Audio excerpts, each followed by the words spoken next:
नितिन लखनऊ में रहता था। वह वहीं रहकर अपनी पढ़ाई कर रहा था। वह पढ़ने में बहुत तेज था, लेकिन वह जिस कॉलेज में पढ़ता था उसी कॉलेज में सुहाना नाम की लड़की भी पढ़ती थी।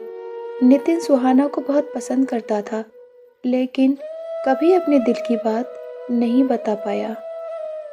धीरे धीरे वह सुहाना के करीब जाने की कोशिश करने लगा, लेकिन सुहाना कभी नितिन को अपने करीब नहीं आने दिया। वह जितना पास जाने की कोशिश करता, सुहाना उतना ही उससे दूर जाती। यह बात नितिन समझ गया और सुहाना से दूर हो गया। इसलिए नितिन अपनी पढ़ाई पूरी करके दिल्ली चला गया। वो वहीं रहकर एमए की पढ़ाई करने लगा। नई जगह, नया कॉलेज। वह पुरानी सब बातें भूलकर अपने कॉलेज और पढ़ाई पर ध्यान देने लगा। इस बार वह अपने क्लास की किसी लड़की की तरफ ध्यान नहीं दे रहा था। वजह साफ थी, सुहाना। लेकिन क्लास की ही एक लड़की जिसका नाम रागिनी था, वह नितिन को पसंद करने लगी थी। जबकि उसी क्लास में पढ़ने वाला गौरव भी रागिनी को पसंद करता था। गौरव जितना रागिनी के करीब जाता, रागिनी उतना ही नितिन के करीब जाने की कोशिश करती। इस वजह से गौरव मन ही मन नितिन से नफरत करने लगा था। लेकिन नितिन को यह बात मालूम नहीं थी, क्योंकि नितिन रागिनी को सिर्फ क्लासमेट की तरह ही उससे बात करता था। एक शाम नितिन मॉल में घूम रहा था, जहां उसकी मुलाकात रागिनी से हो गई। नितिन को देखकर रागिनी बहुत खुश हो गई। वह नितिन के साथ शाम बिताने की कोशिश करती है। वह पूरी शाम नितिन के साथ बिताती है।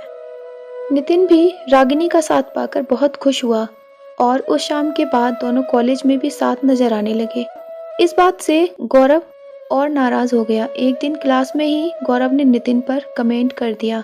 यह बात नितिन को बुरी लगी और नितिन ने जब गौरव से इस बात की वजह पूछी तो गौरव ने साफ साफ कह दिया कि वह रागिनी को पसंद करता है, लेकिन तुम्हारी वजह से रागिनी उससे दूर हो गई। यह सुनकर नितिन को हैरानी हुई और उसने रागिनी से पूछता है तो रागिनी ने बताया कि वह उसे पसंद करती है, ना कि गौरव को।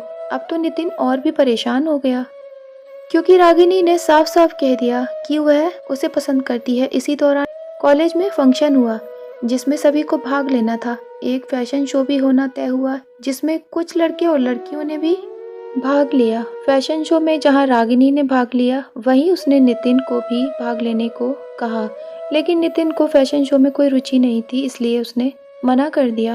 जबकि गौरव ने रागिनी की वजह से फैशन शो में हिस्सा ले लिया। जब इस शो का रिजल्ट आया, रागिनी और गौरव ही फर्स्ट आए।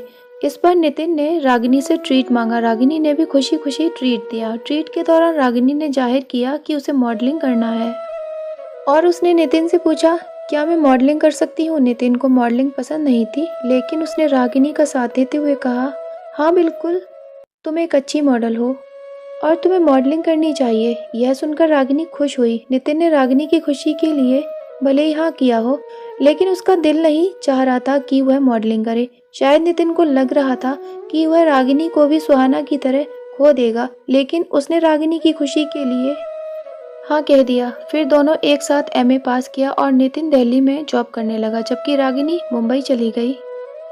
हालांकि रागिनी के माता पिता भी नहीं चाहते थे कि वह मॉडलिंग करे, लेकिन नितिन ने रागिनी के माता पिता को मनाया और उसे मॉडलिंग के लिए प्रेरित किया। धीरे धीरे रागिनी मॉडलिंग में आगे बढ़ने लगी। नितिन से बात भी कम होने लगी और रागिनी इतना व्यस्त हो गई कि अब वह नितिन से बहुत कम बात करती थी। नितिन को भी एहसास हो गया कि अब वह रागिनी से दूर ही हो जाए तो उसके लिए अच्छा होगा, और वह रागिनी की जिंदगी से दूर हो गया।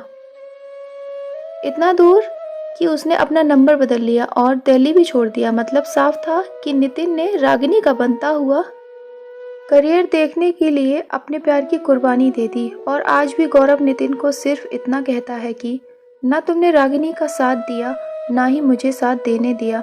लेकिन नितिन का दिल ही जानता है कि नितिन ने अपने प्यार की कुर्बानी किस तरह दिया, किस तरह उसने अपने दिल पर पत्थर रखकर रागिनी को मॉडलिंग करने की इजाज़त दे दिया था। दोस्तों, इस कहानी को सुनकर हम ये कह सकते हैं कि सच्चे प्यार का मतलब सिर्फ पाना नहीं, बल्कि त्याग करना भी होता है, जैसा कि नितिन ने किया रागिनी के लिए। रागिनी कभी इस चीज़ को समझ ना सकी। जरूरी नहीं कि मोहब्बत हर बार पूरी हो जाए, कभी कभी ये अधूरी भी रह जाती है। कैसी लगी आपको आज की कहानी? अगर अच्छी लगी तो हमारे चैनल को सब्सक्राइब करना ना भूलें। वीडियो को एक प्यारा सा लाइक देकर ही जाएं।